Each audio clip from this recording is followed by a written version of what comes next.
Origami e adolescência.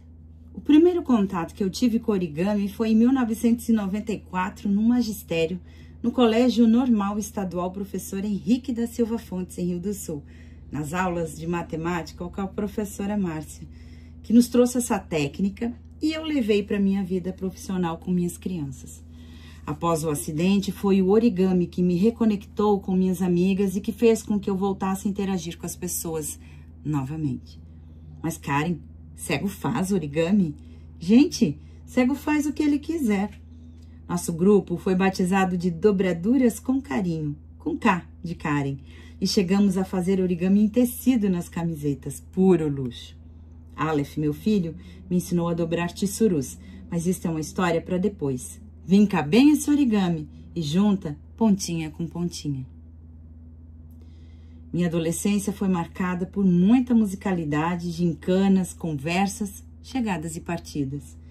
Os anos 90 chegaram em minha vida para me lembrar que se eu quisesse meu lugar no mundo, eu deveria me posicionar. Na escola, fui aluna que era chamada para ler nas homenagens.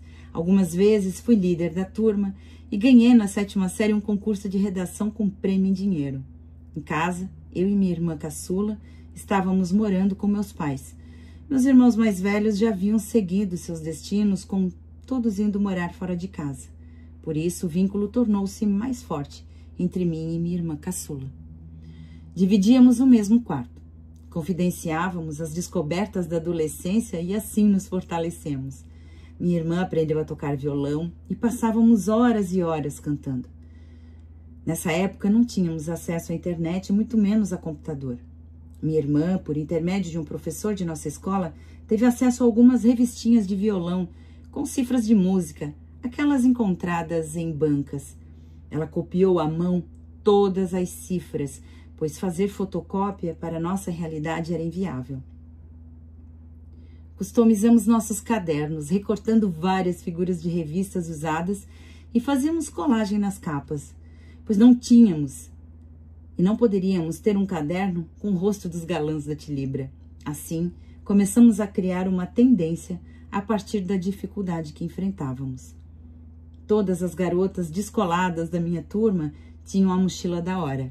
Eu tinha que a minha mãe costurava para nós. Elas tinham tênis de marca e meu pai comprava o tênis mais simples, que à época do deboche e bullying usava a expressão: Karen tem tênis de balaio, 2 números maior que o pé. Era para durar mais tempo. Mas a lógica do meu pai não era boa. Os tênis não duravam e enchiam os pés de calos. Sinto até hoje a sensação das pedras quase atravessando a sola do tal tênis chinesinho. Quem lembra? Sola verde, tecido branco, com desenho lateral em azul com estrela, lembrando um All-Star. Um momento muito crítico foi quando veio minha menstruação. Eu usava panos como forro. Colocava até plástico para não passar na calcinha. Agora pensem como foi isso na escola. Meu fluxo era muito intenso e ao caminhar fazia barulho do plástico.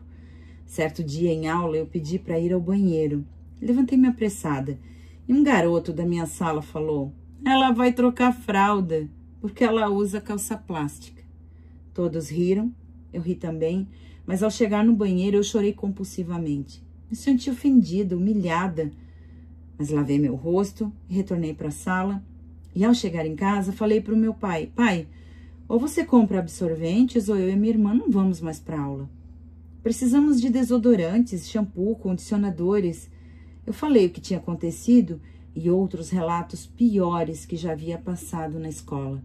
Reiterei que não vivíamos nos tempos das cavernas. Eu sei, não devia ter falado isso, mas era indispensável para nós. Fizemos uma apresentação de dança gaúcha na festa julina, uma espécie de festa junina no mês de julho.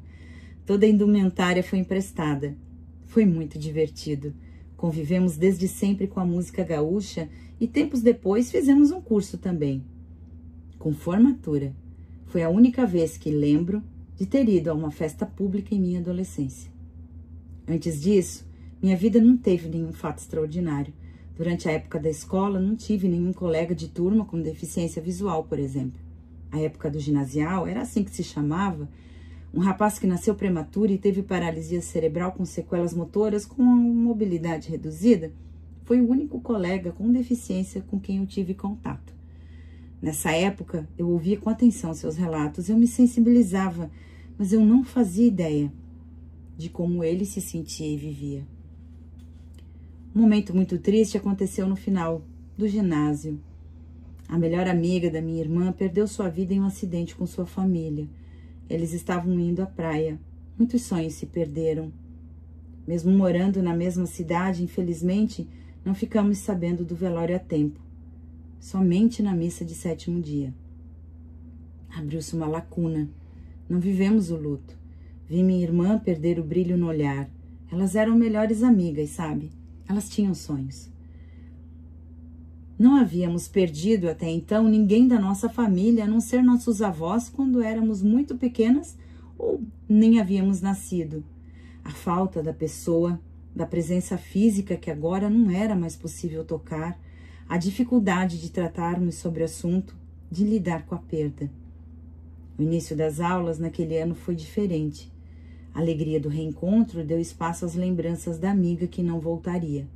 Falar sobre o luto, viver o luto sem acompanhamento, tornou nossa vida muito mais complicada.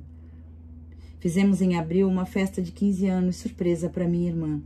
Ela precisava se sentir querida e amada. E a felicidade foi voltando aos poucos na vida dela. Acho que foi nesse momento em que passamos a nos escrever cartas quase que diariamente. Na dificuldade de falar, eu e minha irmã escrevíamos e desenhávamos uma para outra. Escrevíamos o que não conseguíamos falar. Sem saber, estávamos tendo nossa própria terapia, cuidando uma da outra. Aliás, sobre falar, a única forma que eu gostava de falar, ou melhor dizendo, de ouvir a minha voz, era quando eu repassava a matéria. O jeito que eu fazia isso era muito interessante. Eu estudava ouvindo música, da rádio mesmo, sabe? E lia a matéria em voz alta. Meu pai achava que eu estava apenas ouvindo música. Mas o interessante é que eu não decorava a matéria. Eu apenas relia a matéria do livro didático e as anotações que eu fazia em meus cadernos com tópicos apenas. Dava certo. Deu tão certo que minhas notas sempre foram altas. Fomos educadas para não questionar. Não importava quais eram as ordens, sejam elas vindas de meu pai, aliás, principalmente dele, ou de qualquer outra figura de autoridade. Em 1994, meu pai sofreu um acidente de trabalho e precisou passar por uma artroplastia total de quadril. Precisou ir a Blumenau para o procedimento e, ao retornar após 15 dias, a perna esquerda, a que foi operada, ficou com diferença de tamanho. Nesse caso, ela ficou comprida, uns 4 centímetros mais ou menos, causando desnível e desconforto no caminhar.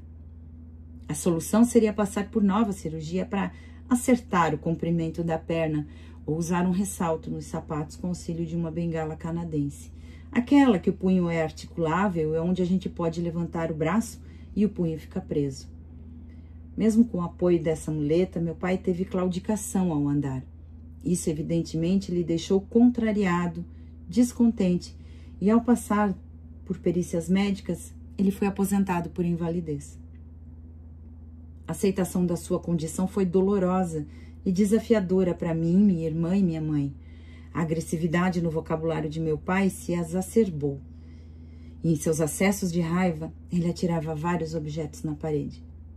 Sem uma rede de apoio, passamos por inúmeras situações desagradáveis sem saber como ajudar meu pai, que por estar tão imerso em sua tristeza, nunca aceitou ajuda e não admitia que nós pedíssemos ajuda por ele e tampouco para nós.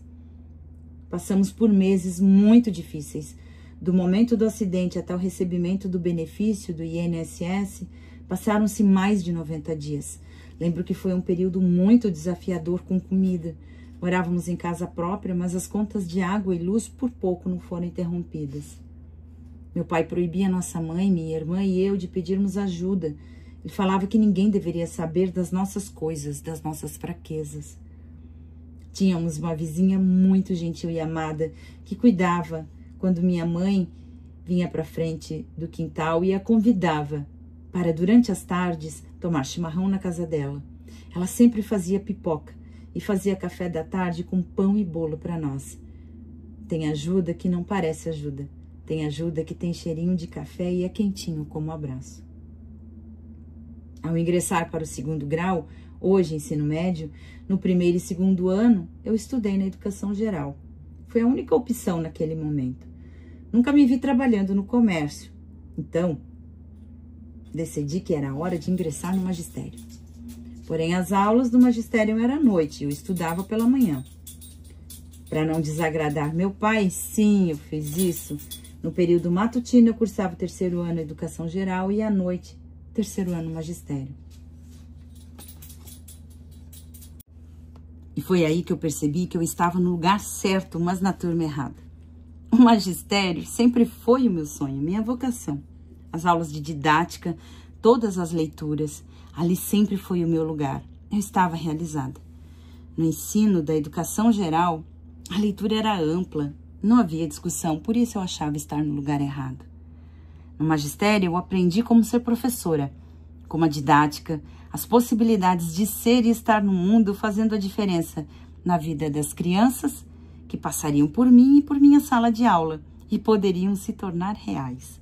E com as leituras de Paulo Freire, aprendi o que é consciência de classe e a importância da valorização do conhecimento para romper as barreiras que oprimem a sociedade. Eu e minha irmã começamos a ensaiar várias músicas e logo estávamos cantando nas homenagens da escola. Nos fantasiávamos de palhaço para a apresentação do Dia dos Professores. Fazíamos paródia com os nomes dos professores com a música Pulga e o Percevejo. Sim, a música é muito antiga. E recebi o convite para cantar na formatura dos 3º anos e do 4º magistério. E foi nas aulas de matemática do magistério que a primeira vez que eu fiz um origami com o intuito de trabalhar formas geométricas e em 3D. Que experiência fantástica! Aprendemos de forma lúdica, simples, a dobrar todas as formas, desde as mais simples, como as dobras para serem trabalhadas com crianças da educação infantil, até os mais elaborados, como o kusudama, um cubo desmontável de 6 peças. A professora Márcia falou sobre o tsuru, mas que infelizmente não poderia ensinar naquele momento, pois era uma dobra muito complexa. Eu já tinha ouvido sobre a lenda dos 1000 tsurus na aula de geografia com o professor Murara, mas essa história vai ficar para alguns capítulos adiante. Muita calma nessa hora.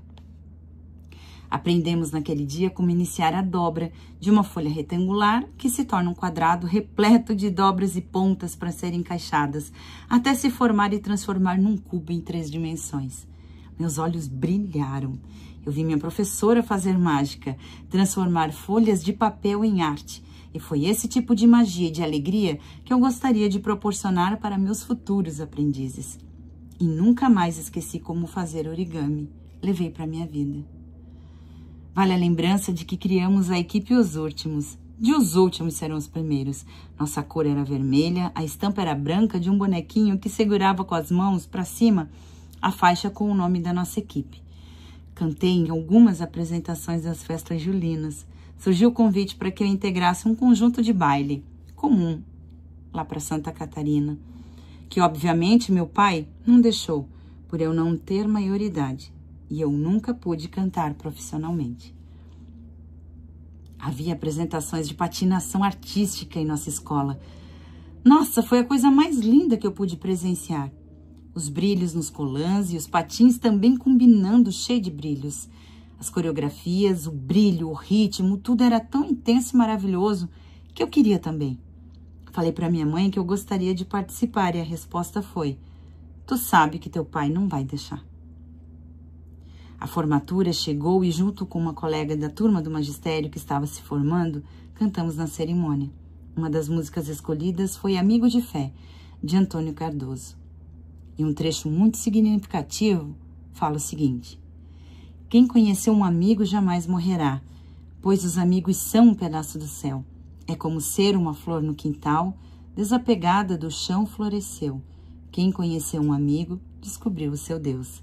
Mas o bem maior é ter no peito um jeito sincero de se dar.